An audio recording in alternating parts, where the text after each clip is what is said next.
I offered a job to the can collector who passed by my shop every single day.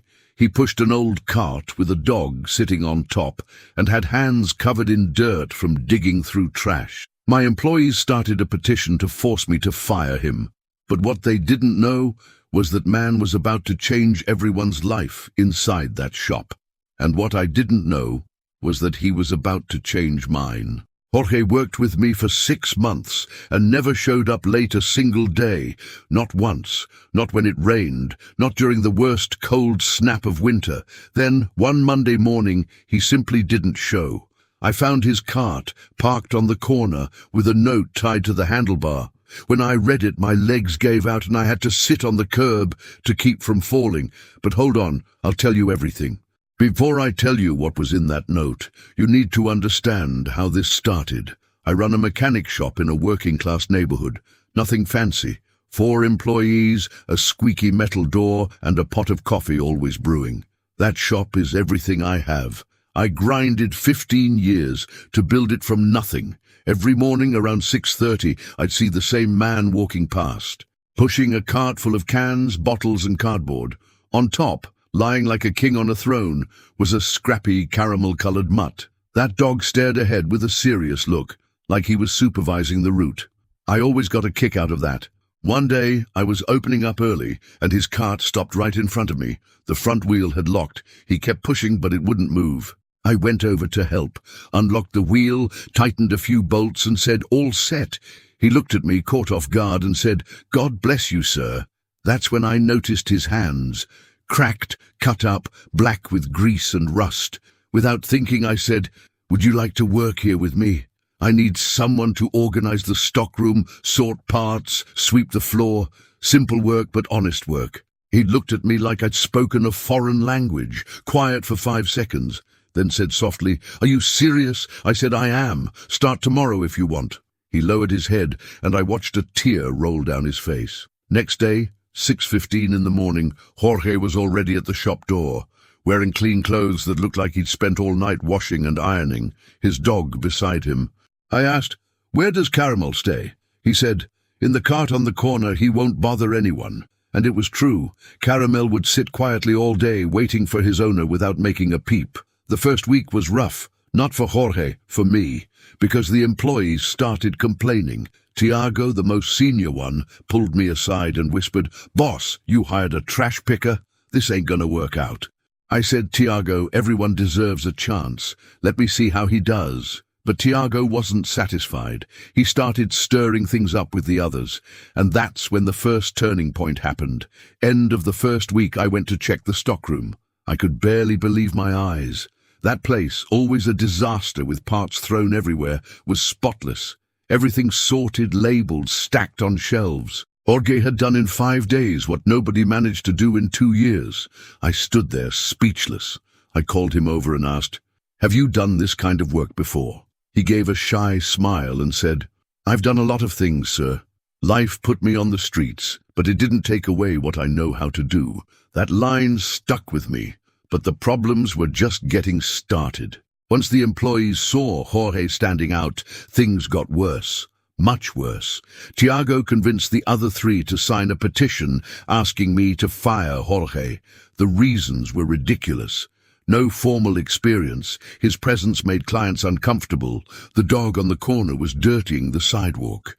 When Tiago put that paper on my desk, I felt the blood rush to my head. I looked at him and said, "You're asking me to fire the only person here who's actually doing his job right." I told everyone, "Listen up. Nobody here is getting let go because you decided you don't like him. If anyone has a problem, the problem is with me." The tension got heavy. Nobody said a word, but I could see on Tiago's face that it wasn't going to stay that way, and it didn't. 2 days later, I came into the shop and found Jorge sitting alone on the bench in the back, holding that petition in his hands.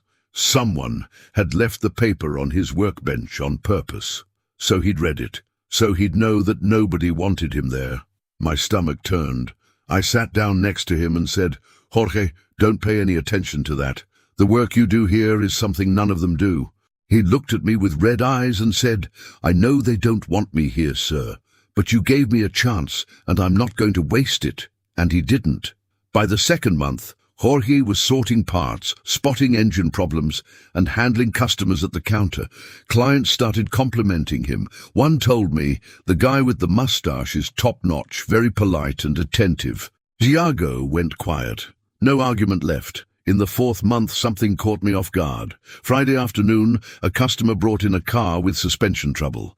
My employees said everything needed replacing. Jorge asked permission, got under the car and said, "No need to replace everything, sir. It's just the bump stop that's worn out. Swap that out and it'll be good as new." He was right. Saved the customer over $150. That day, I understood Jorge knew a lot more than he let on. Life had taken everything from him except his knowledge. Nobody can take that. By the fifth month, things had turned around completely. Even Tiago, the most resistant, started asking Jorge for help. Without anyone realizing it, he became the go-to guy. Everyone respected him. And Caramel out front? Customers brought biscuits, water, pet him all the time. He practically became the shop's mascot. At 6 months, I called Jorge in for a talk. I said, "I want to put you on the official payroll, give you a fair wage, and I want you to know this place is yours too." He shook my hand with those rough hands of his and said, "Sir, you have no idea what this means to me." We agreed to take care of the paperwork on Monday. He left that Friday with the biggest smile I'd ever seen on his face. Monday morning, 6:15. The shop door open. No Jorge. 6:30. Nothing. 7 o'clock. Nothing. I called the number he'd given me, but it wouldn't connect. I walked to the corner where his cart usually sat, and there it was, the cart, parked. No Caramel, no Jorge. And tied to the handlebar, inside a small plastic bag, was a folded piece of paper. My heart started racing. I untied that bag with shaking hands, opened the paper. The handwriting was neat and careful, nothing like what you'd expect from those calloused hands of his. And it read, "Sir, you gave me the most valuable thing one human being can give another, and that is dignity. When you offered me a job, it wasn't just employment, it was proof that I still existed. I need to leave because I got some news and have to handle something back home. I didn't say goodbye in person because I wouldn't have held it together. I'm leaving the cart here, I won't need it anymore. Please look after Caramel if you can. He likes to sleep on his back and throws a fit for treats. I'm sorry for leaving like this, but you changed my story, and I will carry that with me for the rest of my life. With love and gratitude, Jorge." I sat down on the curb with that paper in my hand and couldn't hold it in. I stayed there for about 10 minutes, unable to get up. When I walked back into the shop, Tiago saw my red eyes and asked what had happened. I read the note out loud to everyone. Nobody said a word. Tiago dropped his head. For the first time in 6 months, I could see he finally understood. The silence in that room said more than any words could. 3 weeks later, I got a call from an unknown number. It was Jorge. He said, "Sir, I'm doing well. I went back home because they found a relative I hadn't seen in 28 years. And guess what? I'm working at a shop here now. The owner hired me because I showed him everything I learned working with you." I laughed and cried at the same time. I asked about Caramel and he said, "Give him a big hug from me." Today, Caramel sleeps on a rug in the shop, eats better than some of my employees, and became the official mascot of the place. On the wall of the stockroom that Jorge organized, I had his note framed.